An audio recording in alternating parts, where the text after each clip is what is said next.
أعوذ بالله من الشيطان الرجيم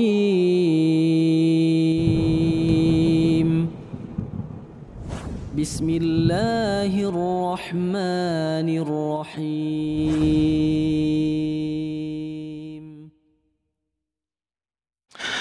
Sahabat surga, sahabat Kopiah, komunitas pejuang akhirat, alhamdulillah Abah bisa hadir di sini, bisa bersilah ukhuwah dalam rangka mempererat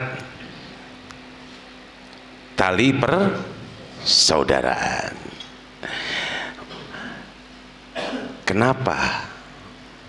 Kumaha? Kunaon? Bet kudu mempererat. Tapi hari ini banyak umat yang berpecah belah. Tepira gara-gara jabatan. Pilih sayanya jadi camat, teka pilih ngewa sih itu mah tah. Itu.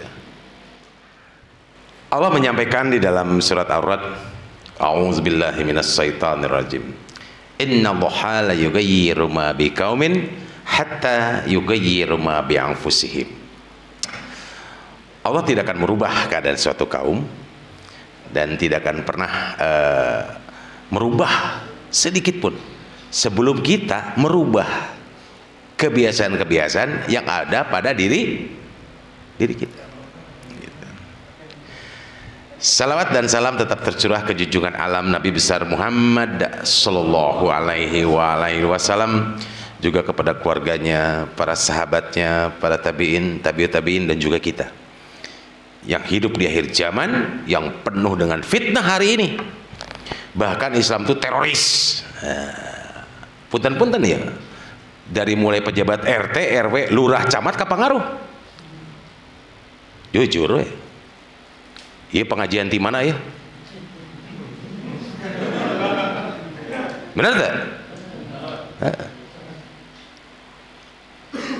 Ketawa orang kafir melihat kita terpecah belah, dan kita hidup nyaman dengan itu. Ini yang menjadikan titik di mana manusia berada di titik nadir paling buruk manusia muslim itu adalah akhir ini. Kenapa? Kuntum khairul ummah ukhrijat linnas ta'muruna bil ma'ruf wa tanhauna 'anil munkar. Kalian adalah umat yang terbaik yang diciptakan oleh Allah untuk kalangan manusia. Tapi kenapa hari ini banyak manusia buruk anu ngaku muslim? Mau dibuktiin? Ayo. Gara-gara kunut parah saya. Jujur. Gara-gara tahlilan parah saya. Ion masjid nu sejen, bener gitu. Nu pakai kunut yang ngilu non hesena tuh. Nyaminkeun we atuh da doa. Wah aing mah anti tahlilan, enggak begitu. Ngan belegugna demi tahlilan mengabelan nganjuk ka utang teh anu belegug. Kan lolobana kitu. Kanggo almarhum, sudah kau almarhum, tapi nganjuk kang utang. Eta nu salah. Harusnya kita yang membahagiakan ketika saudara kita ada yang meninggal. Sok orang-orang warga di dia masak, bang masakeun, sadiakeun cai ginumna, urang dijieun susah, keur susah teh. Itu inisiatif. Bang masakeun opor hayam, bang masakeun rendang, urang sama brek sambal kabeh aya, dahareun aya. Jangan sampai nggak makan. Kami sudah sediakan ini minumannya, ini cuci mulutnya, agernya dan sebagainya. Begitu. Lain kieu ya di dia anu boga warung bari nganjuk henteu lah kamu ketahlilan. Lain ditulungan. Nah, ini fungsinya Islam itu. Afdalul ba'da faridatin ithalus surur al qalbi mu'minin itu begitu caranya. Seutama-utama setelah ibadah yang wajib menyenangkan hati sesama mukmin. Aduh sedang duka kok urang pangmasakeun. Mata kudu guyup.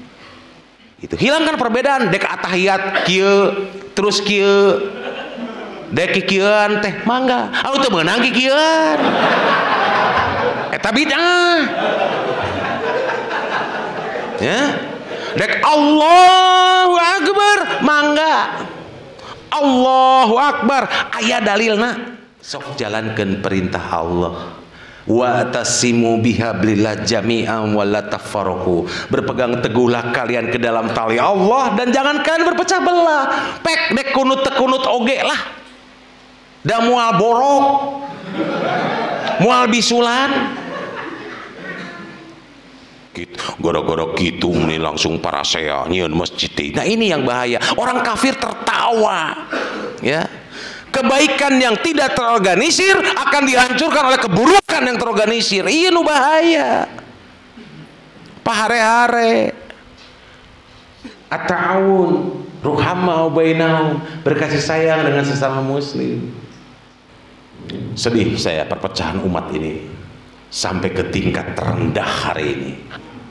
Sampai ke tingkat RT. RT itu beda dengan RT aing. Aduh. Saya tuh ngeri ketika ada pemekaran tuh ngeri.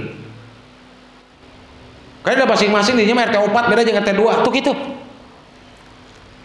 Oh, ini bahayanya swastanisasi, ini bahayanya otonomi daerah itu. Tah, umatnya terkenal jeung naon otonomi teh. Banyak ulama pejabat-pejabat yang soleh karena dia takut dan dia sendiri bingung dengan jabatannya. Sok tanya secara suuriahnya kepada Pak Kades geus lieureun aing mah gitu. Hatinya banyak berperang daripada mengiyakan. Mari bapak-bapak kita kosongkan otak kita dulu dari pikiran kotor, dari hati yang dengki, dari perasaanmu yang berkecamuk. Kembalikan diri ini menjadi putih seperti layar ini. Mari kita kembali ke dalam Islam. Bahwa Islam itu mengatur akidah dan syariah. Lalu Islam pun mengatur akidah itu dari sisi keimanan kita. Dan syariah mengatur apa yang namanya hablum minallah. Dalam urusan ibadah, sholat, zakat, infak, sedekah, bahkan berjihad pun adalah hablum minallah. Masih 5% belum kafah Islammu. Lalu Allah mengatur hubungan manusia dengan dirinya sendiri, hablum min nafsi, dalam perkara apa? Makanan, minuman, pakaian dan akhlak. Apakah makanan, minuman, pakaianmu itu didapat dari uang korup atau bukan? Itu pun akan dihisab. Dan ini digabungkan oleh Allah. 10% kata Allah, masih 10% saja ibadahmu. Belajar tafsir, belajar hadis, hafalkan hadis, baru 10%. Dan yang terbesar bagi urusan manusia di dalam Al-Quran ada di ranah hablum minan nas yang mengatur hubungan manusia dengan manusia yang lain dalam urusan ekonomi, politik, budaya, sosial, pemerintahan dan lain sebagainya. Lihat ekonomi kita, ekonomi ribawi.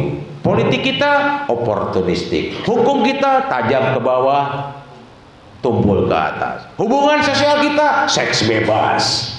Bahkan korupsi berjamaah. Bahkan di kantor DPR yang paling mulia banyak kondom-kondom yang berkeliaran. Siga naon pejabat orang berarti. Sungguh mengerikan. Dan inilah pola pikir seorang muslim terkait Islam adalah akidah dan syariah.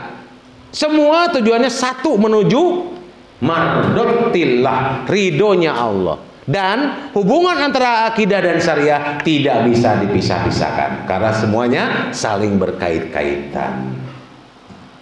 Inilah pola pikir muslim yang hakiki. Kita mengerti hablum minallah apa, kita mengerti hablum minafsi apa, kita mengerti hablum minanas itu apa, dan kita jalankan sesuai dengan koridor-koridor yang dijalankan, yang diperintahkan oleh Rasulullah SAW, dan kita wajib mengimani dan menjalankan perintah-perintah Allah. Nah itu sederhana jelema sebetulnya. Nah yuk mari kita bersatu, ya, singkirkan perbedaan. Berjihad